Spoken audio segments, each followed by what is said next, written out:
Es una piedra, señores, que tiene su historial. Por eso se le ha puesto un nombre tan especial. Benito y Mergildo del Fieiro eran nativos y llegaron hasta aquí porque tenían motivos. Claro, vinieron por las vacas. Sus vacas aquí estaban, su ganado aquí pastaba.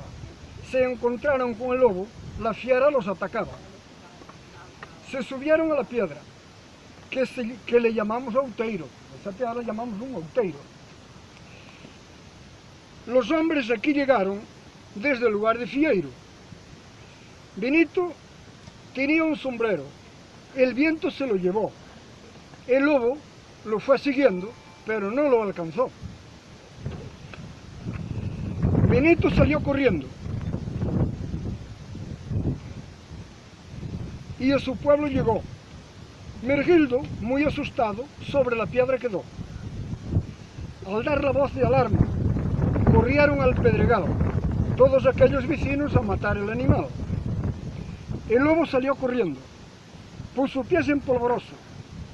Atacar a aquellos hombres no era la mejor cosa.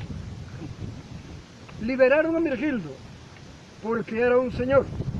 Bautizaron a la piedra en su recuerdo y honor. Muy bien.